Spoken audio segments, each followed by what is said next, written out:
আসতে কইছি, এ পর্যন্ত আসতেছে না। আর এই যে একটু আমার সহ্য হচ্ছে না, কখন যে আসবি।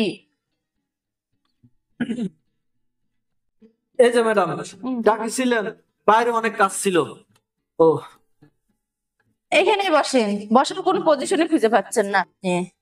না ম্যাডাম, আচ্ছা বলেন ম্যাডাম, কি হয়েছে, কি জন্য ডাকছেন? আচ্ছা, এই যে আমার এখানে তো অনেকদিন হলো যাতায়াত করেন না, ম্যাডাম আমারে কেমন লাগে?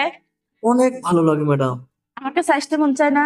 ম্যাডাম অনেক কিছুই তো চায়, কিন্তু গরিব মানুষের আশা আর স্বপ্ন। আমার এগুলো অনেক সুন্দর না?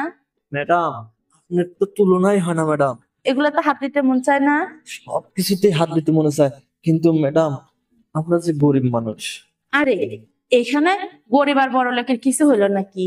আমারও যে রক্ত মাংস গড়া শরীর, আপনারও সেই রক্ত মাংস গড়া শরীর। তাই বলি কি, আমারও আপনি খুব ভালো লাগে। যদি একটু সময় দিতেন আমারে।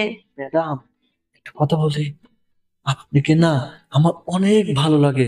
আপনাকে আমার অনেক চয়েস, মানে কি বলবো ম্যাডাম, এই আপনাদের বাড়ি কাজে ঢোকার আমার উদ্দেশ্যই এটা, ঠিক আছে?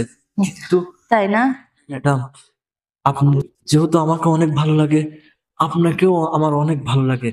আর ম্যাডাম আজকে বাড়িতে তো কেউ নাই, ঠিক আছে? হুম। মানে চাচি আম্মারা চাচা ওরা সব তো বেড়াতে গেছে, দাওয়াত খাইতে গেছে। আপনি এই বুদ্ধি করে আচ্ছা, এত কথা বলা লাগবে না।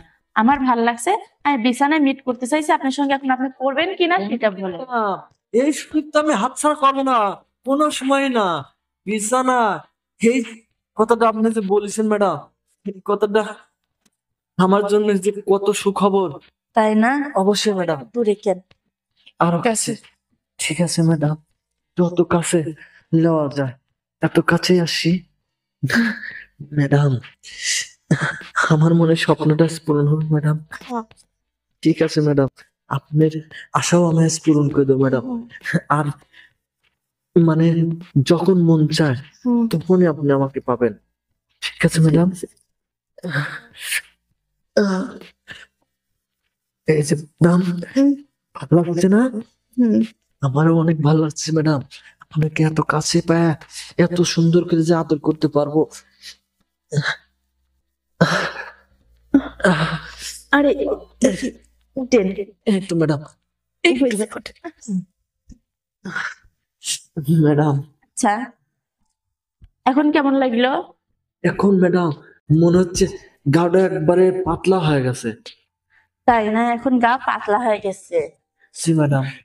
কিন্তু ডালের মজা নাকি তলে, এখনো তো আসল খবর পানি নাই। নাকি ম্যাডাম, হুম। মানে আরো মজা দিবেন? আরো মজা বলতে, এই যে যখন আমি ছোট ছিলাম না, হুম। এই যে আপনাদের মতো কিছু পুরুষ যখন আমার সঙ্গে এগুলা করছিল, ঠিক তখন আমার এর থেকেও কষ্ট হয়েছিল। কিন্তু তার কারণ কি জানেন? তখন তাদের কারণে আমার ইচ্ছে হয়েছিল, আর আমি তখন থেকে প্রতিজ্ঞা করছিলাম যে ওদের মতো যতগুলো পুরুষ আছে আর যতগুলো পুরুষ আমি দেখবো আমার সামনে পড়বে, প্রত্যেকটা পুরুষের জীবন আমি এভাবে নষ্ট করব, যারা আমার জীবনটা এভাবে নষ্ট করছে। তাই জন্য তো আমি আপনাকে ওইভাবে ফাঁসাইছি, বুঝেন না?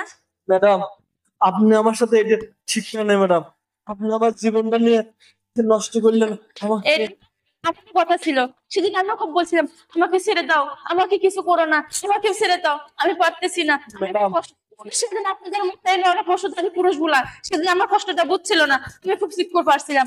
তাদের জন্য আমার সুন্দর ভবিষ্যৎ নষ্ট, তাদের জন্য আমি না স্বামী সংসার করতে পারতেছি না, তাদের জন্য না আমি কোনো বাচ্চা না হতে পারতেছি। এই কষ্টটা আমার কাছে কম, কিন্তু প্রতিজ্ঞা করছি যে ছেলের জীবনে যেন এরকমের ঝড় নেমে আসে, আমি সেই প্রতিজ্ঞা শুধু আপনাকে দিয়ে না, এক এক করে সবাইকে দিয়েই রাখবো। তাই ম্যাডাম আমার জীবনটা নষ্ট করেছেন ম্যাডাম, আমি চাই না আরো কারোর জীবন নষ্ট করেন ম্যাডাম।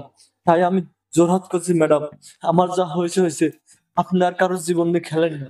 এই ভালো মন্দ সাজেশন সেটা আমার কাছেই ভালো আছে। এখন তোর কাজ আমার শেষ, মানে তোকে ব্যবহার করা আমার শেষ, তাইতে আসতে পারি, যা এখন নিজের চিন্তা নিজে কর, আমার চিন্তা তোকে করতে হবে না। যা, আর কার সঙ্গে কি করব না করব একান্তই সেটা আমার বিষয়, সেটা তোকে ভাবতে হবে না অবশ্য। ম্যাডাম আমার জীবনটা নিয়ে আপনি এই খেলা খেললেন, আমার জীবনটা নষ্ট করলেন। আর আপনি হাসতেছেন, আপনাকে অভিশাপ দিচ্ছি, কাজটা আপনি ভালো করলেন না। কি? আমি অভিশাপ দিচ্ছে? আরে যার জীবন জন্মের পর থেকে অভিশপ্ত, তাকে নাকি নতুন করে অভিশাপ দিচ্ছে? বোকা।